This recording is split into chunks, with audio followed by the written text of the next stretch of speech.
18 past, I'm Common Heaston, to be excited and delighted to be joined by the legendary one, Mark Rosen, formerly of Channel 4 Sports is your whole life, just sports fame.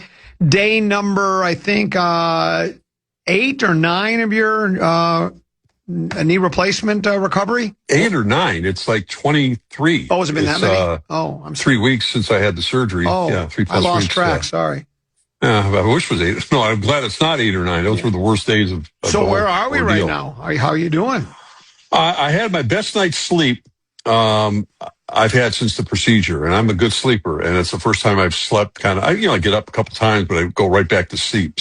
So, and I felt so much better today because of it. Good. I mean, it's been great. So it was great. And I got my exercises in this morning, and, Karen went off to work, and I've been fending for myself and doing well. So I'm sitting down watching, getting ready to watch. I just started, actually, England and Argentina, which feels like the World Cup final, given the star quality of both teams. But it ain't, though. Trust me, it is not. Oh, I know. Ole! I know. Oh, yes. I'm a big Spain Spaniard guy.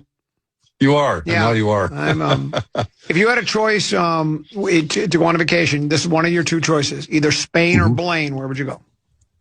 Spain. Okay. Just wanted to make sure. How about Chaska or Alaska? Alaska. Fargo or Key Largo? Never been to Key Largo. I would try that out. Okay. I think, yeah. Austin been to Fargo. or Boston? Boston. Okay. I'm a traveler. And then finally, Edina or China? Oh, you're funny. Next. I don't have any problem with China. I don't either. That's where I would go. Absolutely. I don't. Exciting to go there. I've never been. Been to Japan. Been the other places, but never been to China. Euthanasia joke. Common, I know it's still have an hour to go on the show. You don't like it too controversial, but what are your thoughts on euthanasia? What? Really not much, because I don't know any young kids from that part of the world.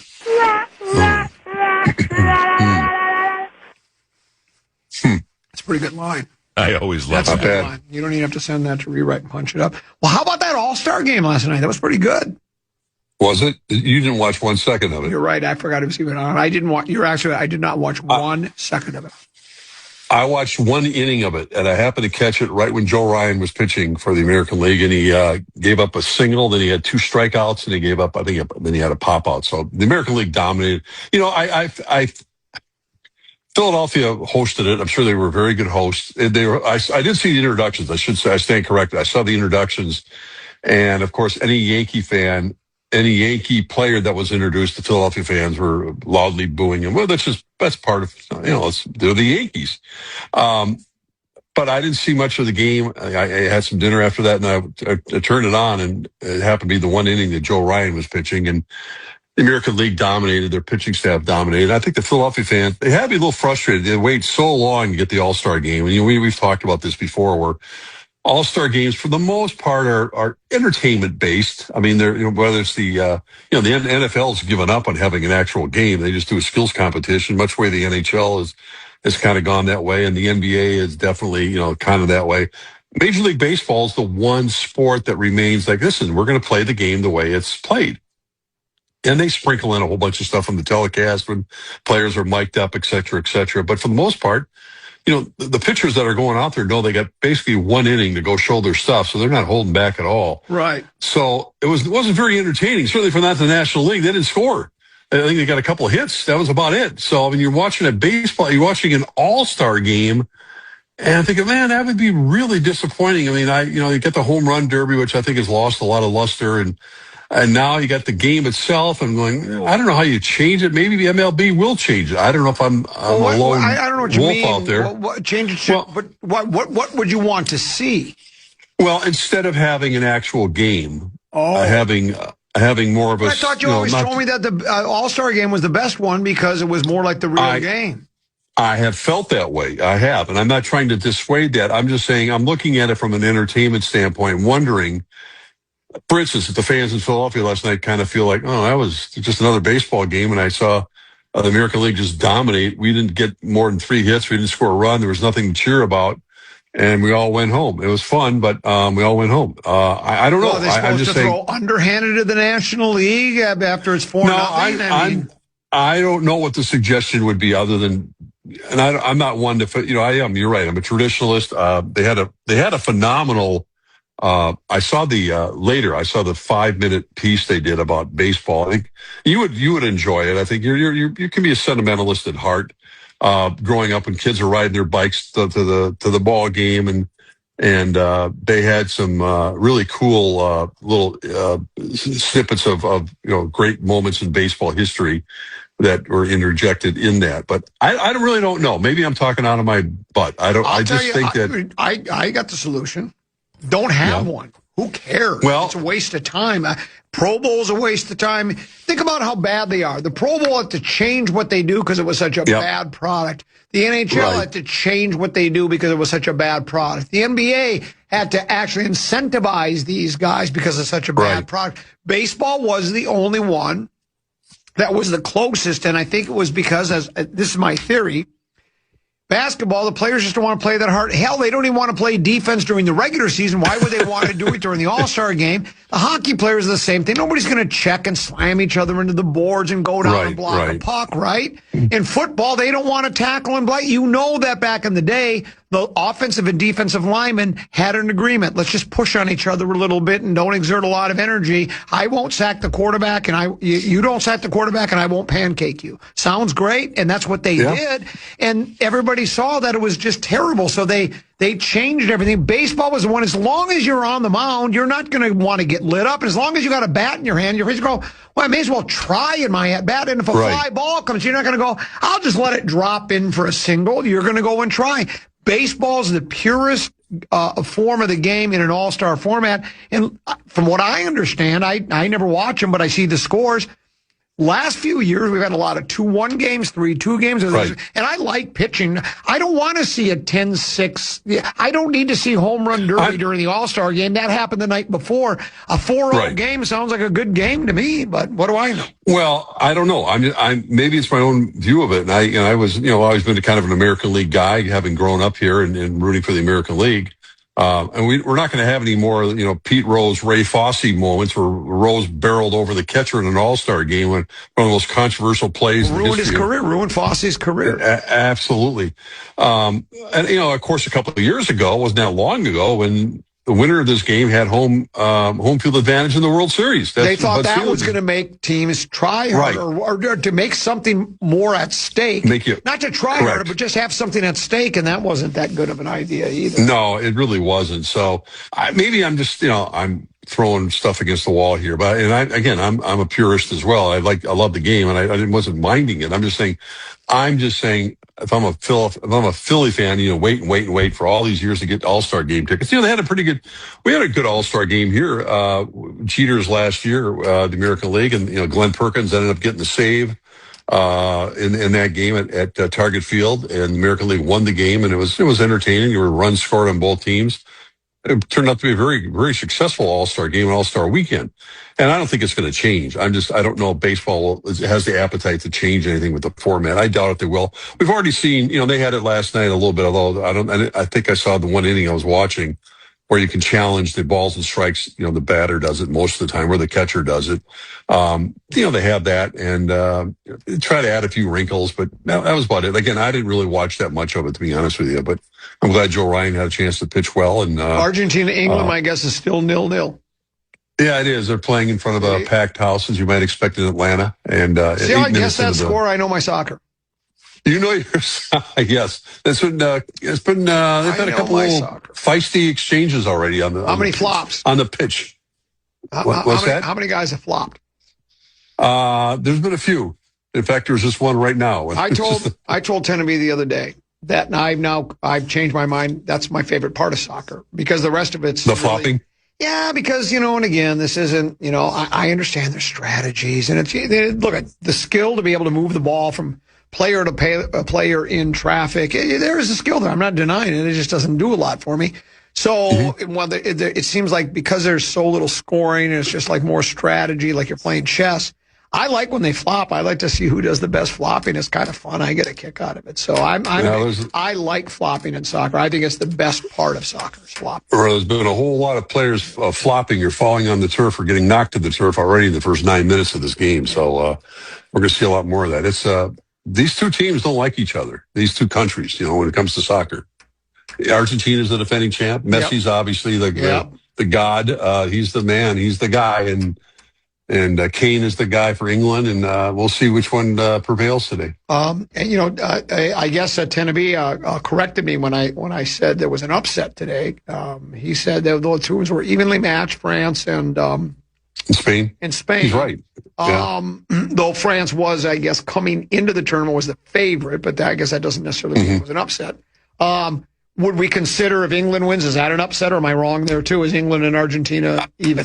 I think Argentina would be a slight favorite. I don't know what the betting odds were, but because of Messi, because of they are the defending champs, and England it's been a long time since they've won a World Cup. But I think, again, it gets to this stage of the World Cup. Nothing to upset then.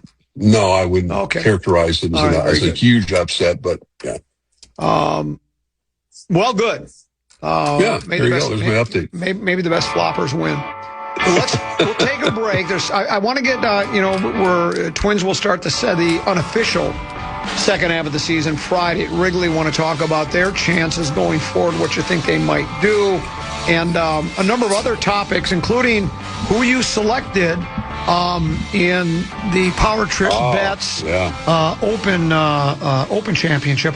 Those and other topics when we return. It's Teneby, Common, and Mark Rosen on the Common Man program on the Fan. The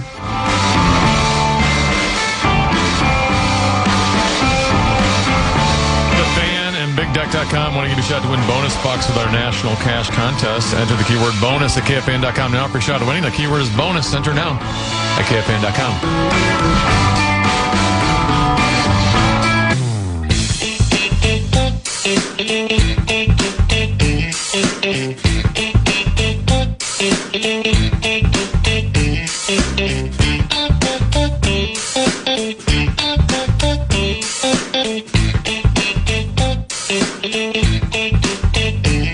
Is this a Budweiser commercial or is this music? This is your bumper music. It's called Getting Dirty.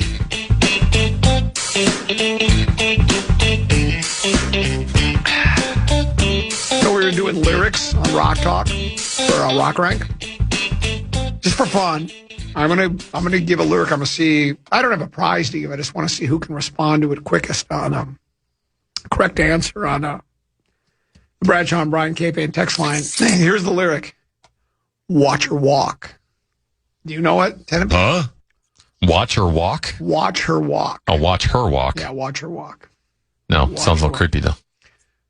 Well, not really. Oh, okay. If you know the song. The legendary one. Mark Rosen is with us as well. Hello? Oh, there you are. Sounded like you were in a tin can for a second. It did. Oh, my goodness. Mick Jagger's at the match today in Atlanta. How about that? How about that? All right. Yeah, So, Twins get to the unofficial halfway point of the season, a game under 500. I think you've stated on a couple of occasions, and I agree. I don't think many people saw this coming. Not that one game under 500 is a great record, but, with the fire sale last year, with Tom taking over for Joe, and, it just, and then at the very beginning, just before the season starts, Pablo's out for the year, and you're like, oh boy, this doesn't bode well yet. They've won, I think, 8 of their last 9 series. They've won, 10 of their last 14 or 11 of the last 15. I think they're tied for the third wild card spot, right? Or have the third wild card spot if the season were to end today, but it doesn't. And, they're a couple of games behind the Chi Sox for the division title. So, however you cut it, they are right now in the race for a playoff spot. So how do you judge this team right now? And then what are your expectations, or what do you think the fans' expectations should be? Well, I think because of the nature of the American League, in particular, their division is for the most part, playing 500 baseball, and they're not 10 games out. They're not 8 games out. They're not looking at the standings when we don't have a chance of not only getting to first place, but they don't have the Dodgers in front of them. They have the White Sox in Cleveland, and the White Sox are a good story this year. And because of that, they can't. It's not their fault. This is a time they don't have to be overly aggressive. The last thing I want to see them do is, we're talking about Joe Ryan pitching last night, is ship Joe Ryan out for what? I don't know. I mean, that's the last thing. He's the best starting pitcher they have, and they he's an all-star for a reason, and they need to supplement. Obviously, I think they supplement their bullpen. I think the Gomez kid is pitching pretty well in that 9th inning spot that he's sort of taken over. Adams is doing okay. A couple of guys that are hanging in there, but they got a lot of weak spots in that bullpen. Everyday lineup, it's okay. Nothing. I mean, getting Buxton back. I'd like to think they're getting Buxton back when they open up against the Cubs on Friday in Chicago after, sitting out not just the All-Star game, but the last series or two. And it doesn't sound like a real serious injury. And we know he's having an All-Star type season, and he'll be if he can stay healthy, he might be the difference with this team. I think Larnach's having a terrific year. I mean, really good year. I'm a big Luke Keeschall guy. I know he's got his limitations. I do, but he's a poor man's Bobby Witt. That's what I like to call him. Poor man's my favorite Bobby player. Witt. Bobby Witt is, is my favorite player in the American League, and do you know what number he is? I have no idea. Yeah, but he's your favorite player. No, I don't pay attention to numbers. I just look at. But I think Keeschall, the reason when he's at the plate, he's got that aggressiveness style to him, that old school kind of Danny Gladden like, and the way he attacks the game. Anyway, I like him probably more than maybe I should. He's not a great defensive player all the time. What do you think of Ryan Jeffers? Well, great. I mean, it's great to have him back. I mean, he's going to play a lot this second half of the season. He's terrific. They just drafted, they drafted a catcher number 3 overall. He's going to get paid a lot of money to be in the organization, but obviously, how that works. It's 3 years away at the minimum.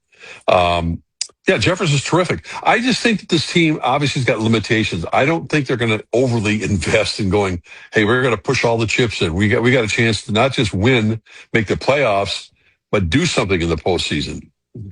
I'm not so sure of that. I don't see them competing at the highest level in the American League even this postseason. I think the Red Sox might be a team to watch out for. They've come on like gangbusters here late in the first half of the season as well. So, I mean, do I think they need to make a move? Yes. I hope they don't make a move at the expense of, again, trading a Jeffers, trading a Joe Ryan. I don't know how many other. Well, yeah, but that would be a move that would be the opposite. For me, I would hope they wouldn't. I think they got enough. I think I think the biggest obstacle the Pohlets face is the near hatred fans have for the family. As far as that's just it. And if you want to mend fences with them, you don't trade Joe Ryan. You add to it. You decide. You can even say, even if we add, we're probably not going to win the World Series, but what the heck? I mean, at least we can win a division and maybe get lucky once you get there.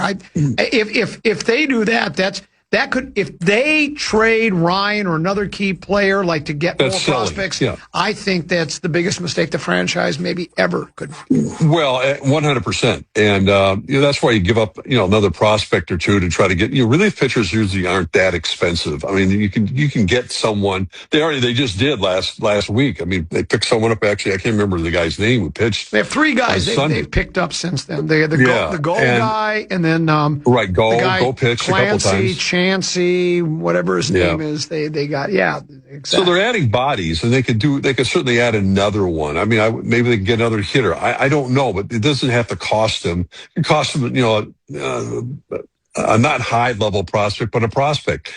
Teams are going to be interested in shedding some salary. And if Pohlad is interested in kind of mending fences a little bit, I don't think it's going to move the needle all that much. I think a lot of fans have pretty much dug in and said, I'm sorry, I'm just not going to invest at all in going to watch this team and my money, going to Target Field to watch them. I might catch a game or two on TV, but I'm just not going to do it. I think it's been reflective in the attendance even this past weekend.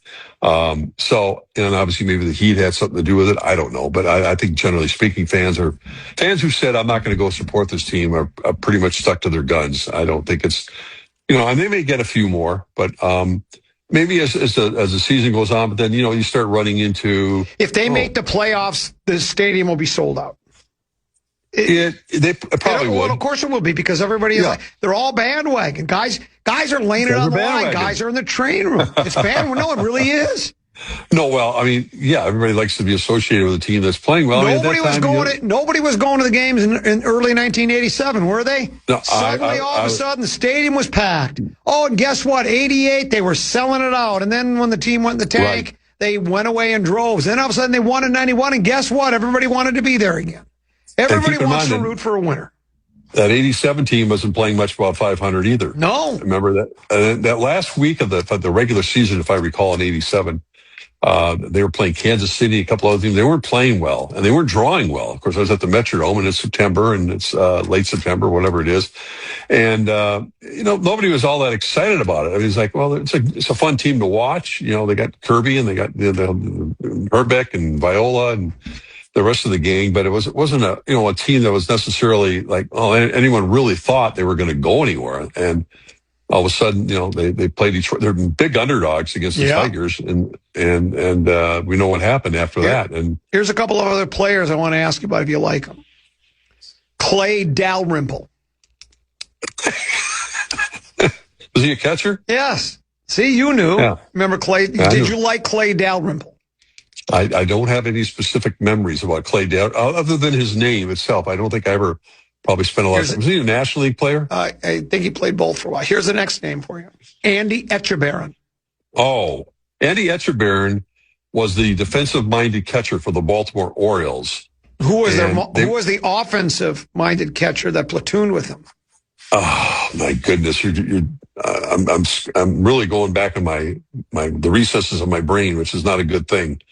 Well, if you don't, you're not going to know his number then either. Elrod Hendricks. Oh, of course. My goodness, I should have had that. That team was memorable for so many reasons. But Etchebarren would come in and late innings many times and be a defensive catcher, and he'd catch, Cuellar and all those guys in that staff on that Baltimore Oriole pitching staff. What did you think of? He was terrific. What did you think of Ray Euler?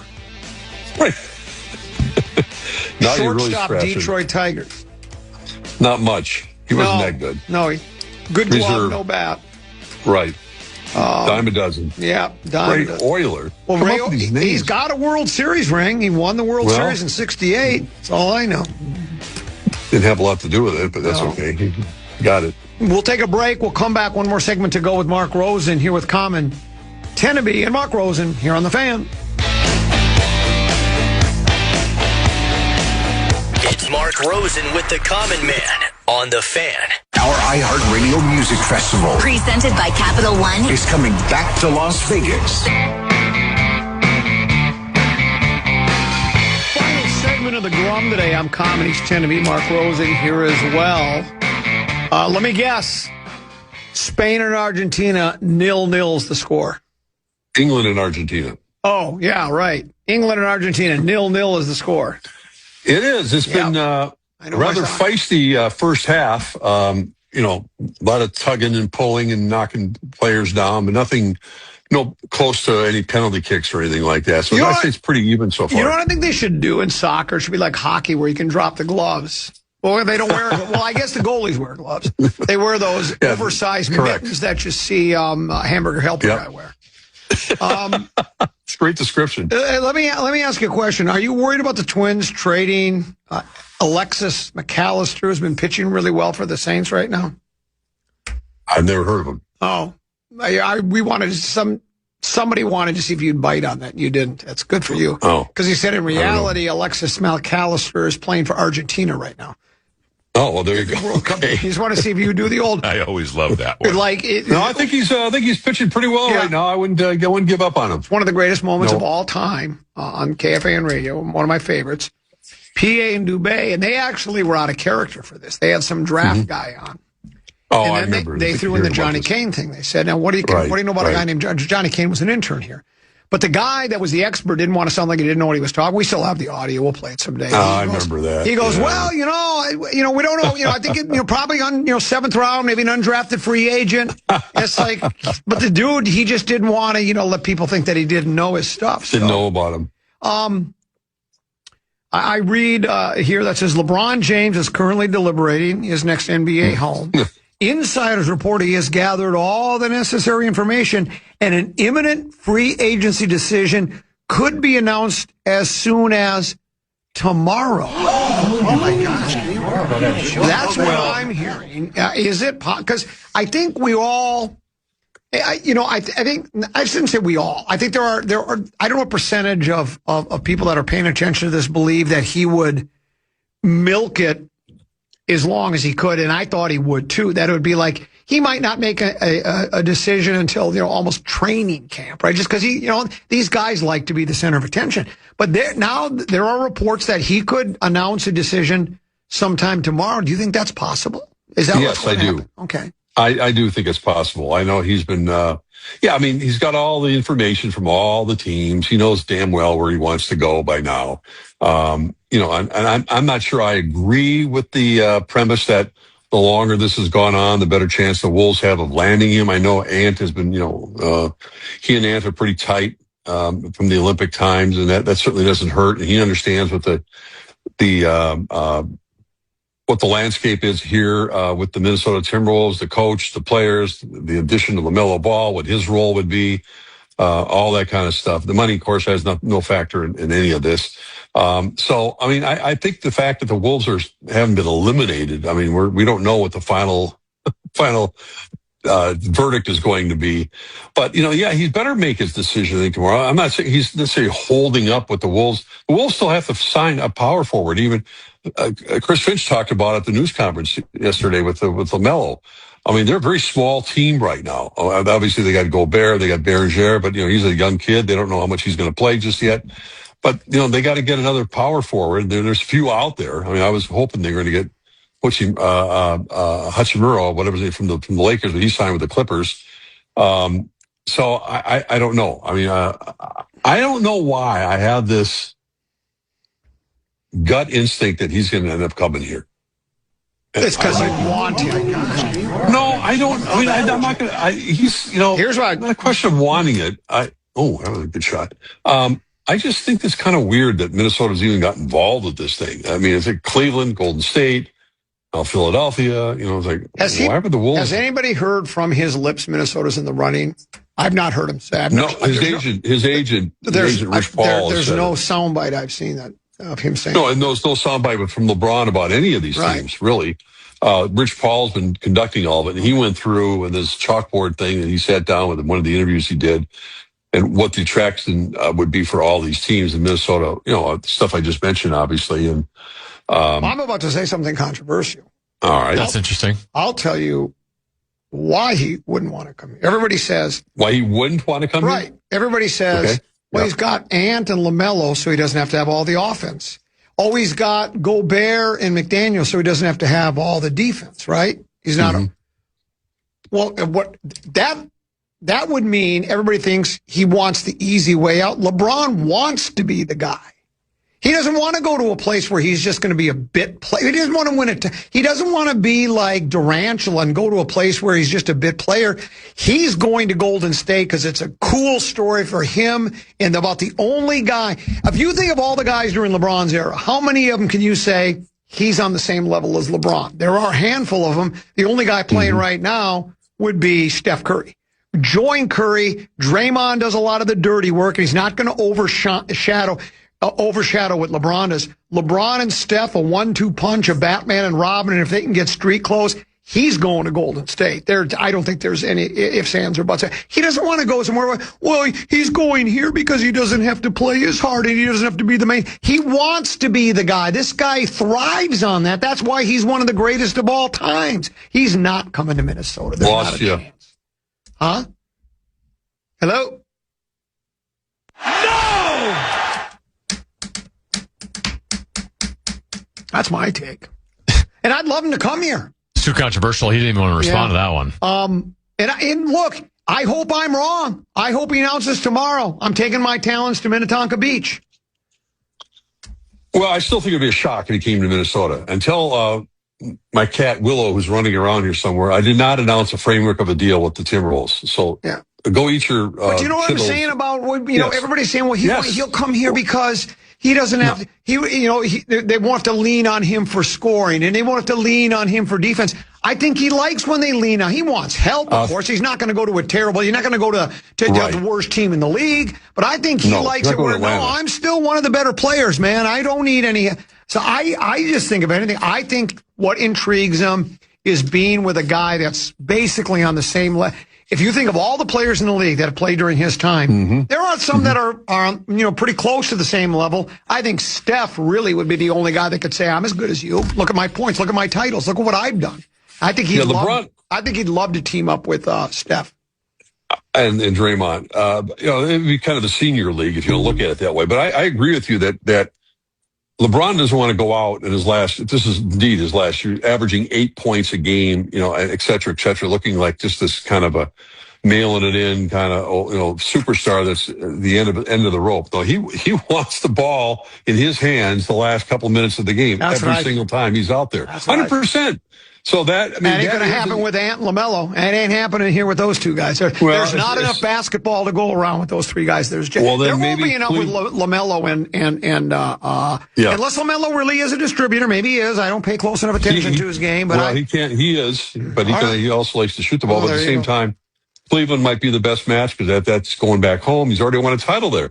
That's what people think. Like, well, he's won a title. Golden State's won plenty of titles. Cleveland's won a title. Philadelphia, Minnesota would be like, oh my God, he came to Minnesota to help them win their first NBA championship. I don't think he cares about winning a title for the franchise or this. I don't think it's about him. And it's always about him. Maybe I'm way off about this. I just think he'd rather play with Steph. I just think he would. I don't think you're far off about that. I really don't. I hope I'm wrong. I hope they announce tomorrow. He says, I'm bringing my talents to Osborne Road in Fridley or wherever. When national media right now they put percentages on everything. Minnesota's barely even mentioned. It's always Golden State, Cleveland, Philadelphia, Miami.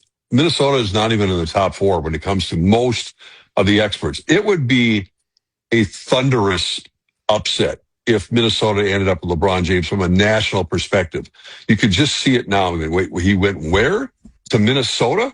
And you go, well, yeah. I mean, because they are not on the tip of the tongue when it comes to the LeBron's final decision here with those teams. It's just they're not locally, but they're apparently still in it. So I don't know how to analyze it. I think they just like to get it over with, and so we can all move on with our lives, and more importantly, the Timberwolves can move on and maybe sign another player that Tim Connolly has his eye on already that he'd like to bring in here. I hope it is tomorrow, though. It's ridiculous to go on any longer than this. I don't know what. It better be tomorrow. I mean, this is that perfect time of year. Do it before the training camp start, the NFL training camp start. He's been playing golf the last 2 weeks and hanging out in Cleveland and hanging out with his. Just get it done, LeBron. You know these teams inside out. You know the ownership. He's buddies with A-Rod. I think he looks at A-Rod as perhaps potentially because LeBron will probably want to get in an ownership situation. Maybe A-Rod's relationship with him is enough to say, look, you want to learn more about what it takes to be involved in an ownership situation? Then come here. I can teach you the ropes of what I've learned from my perspective as a former player and getting into ownership. And LeBron's got a whole lot more money than A-Rod does.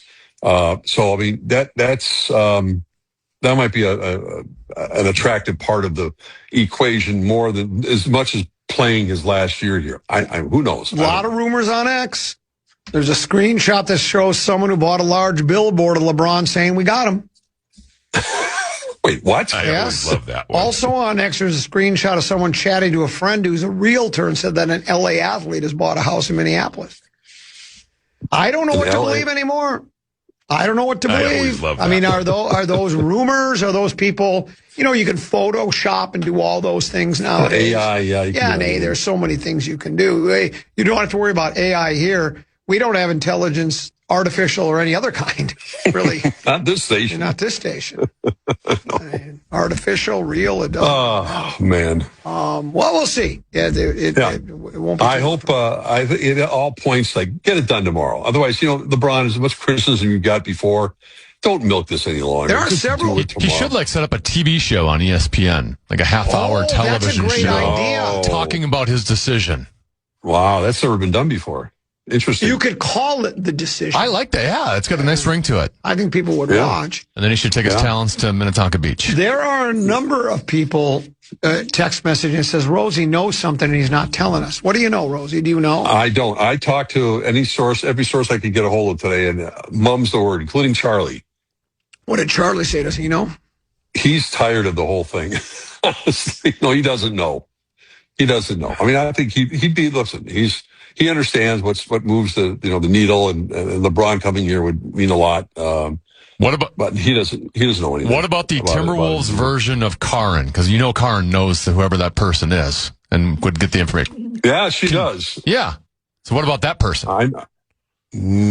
I don't think they would know either. Okay. I don't think anyone honestly knows if anyone knows in the Timberwolves organization right now, it's Tim Connolly. I mean, understanding where he's leaning towards.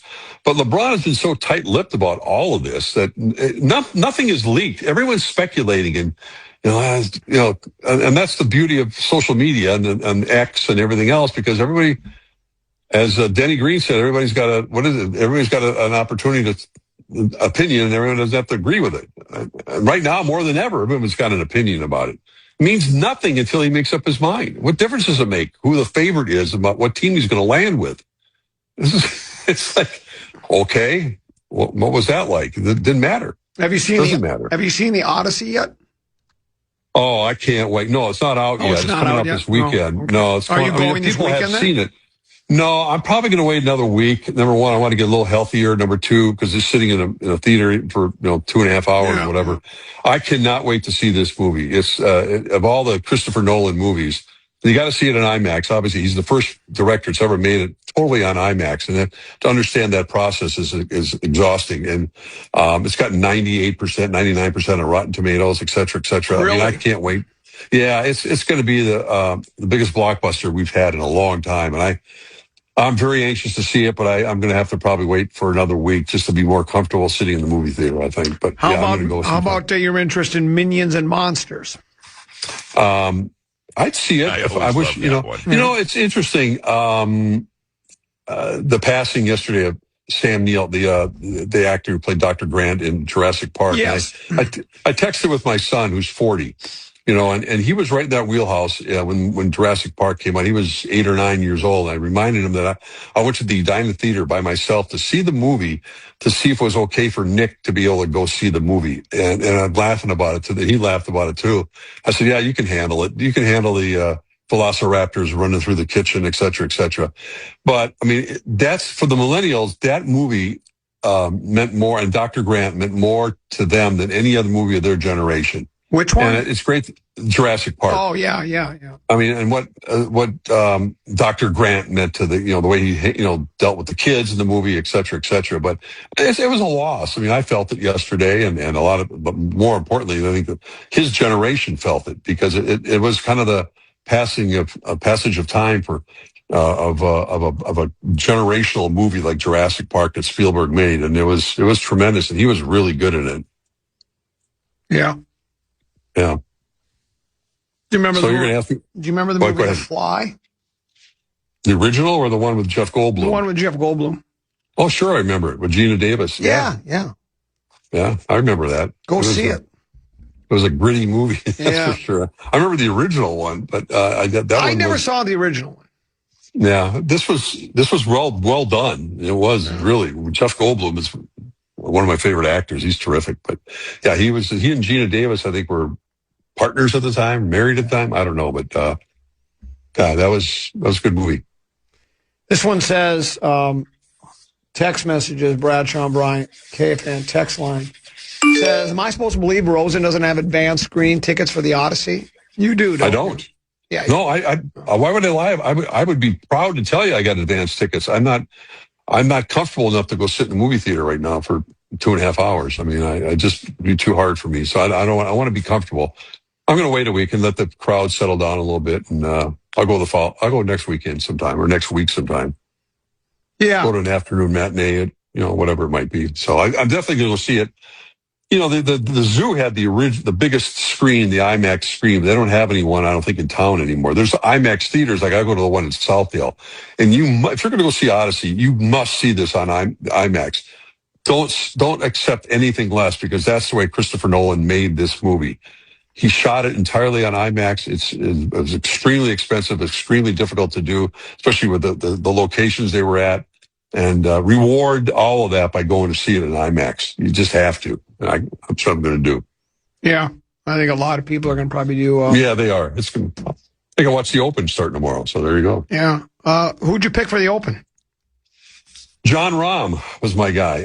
I decided. Did you feel forced? Did you feel forced to pick him? Or? No. I mean, I told you yesterday. I still think Matty Fitzpatrick's going to win it. Okay. But he was taken pretty high. Zach Halverson, I think, got Matty. Rory McIlroy went to John Bonus, I think. I don't have the whole list in front of me. So I was like 6th or 7th. And actually, Wyndham Clark was still on the board, and I didn't. Why didn't you take Wyndham Clark? I don't Nobody know. I just had it. Nobody picked him. Why doesn't anybody pick Wyndham Clark? I don't know. I was shocked. Especially when Jordan Spieth was picked. Yeah. I know. Think about that. I don't know why. Who took Jordan Spieth? And Justin Thomas. Yeah.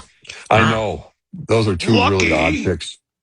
Yeah, I think they're odd picks. Yeah. Rahm, I just feel he's got something to really prove. Well, it's not even so much he has something to prove. It's just he's one of the better players in the world. He's just really good, and he's won majors. He is, but he's been kind of buried in live, and had a chip on his shoulder. I guess you could say something to prove. I guess you could. You could make that argument. Yeah, I guess you could. I just could enjoy watching it. I enjoy watching the Open and the different kind of links golf. I took Francesco Molinari. Really? Of Italy. Or are you just making that up? No, that's what I'm taking. All right. I'd like to. Well, especially I'm picking last. I wasn't invited today, so I'm picking last. So that's who I'm taking. You could have joined anytime. They would have loved to have you. I don't think they like me on the power trip. I don't think he wanted to invest that much. Do you have to come in for that? Or do they just do it on the phone? I normally do, but today, because of my situation. Does everybody come in then for that? Or does No. There were probably more people that were doing it via StreamYard, whatever they were doing. Locked in and called in from their respective homes that morning. So much easier to do today, particularly for me. Yeah. So 0-0 halftime. Okay, 0-0, not 0-0. 0-0 at halftime. 0-0 is what we say, Mark. That's what we say. They play on a pitch, not on a field. They flop, they don't flip. That's what they do. Right. So, well, then, we'll enjoy the rest of your. What are you making for dinner tonight? I can't remember what Karen's got. She's working all day. Is she going to make dinner? We have something we're going to throw in the oven. It's just so damn hot. It's just, I don't really want to put the oven on very much. Well, I just made myself here's what I'll tell you, though. You can counter balance the oven by using your air conditioner. Really, it really works really well. So you can have your oven running in the home, but if you have an air conditioner, you won't know the difference. Yeah, that's true. I just want to give you some advice there. Oh, Charlie just texted me, but I can't read it right now. What does Charlie say? Does he know? You want me to look? Look! How much time do we have?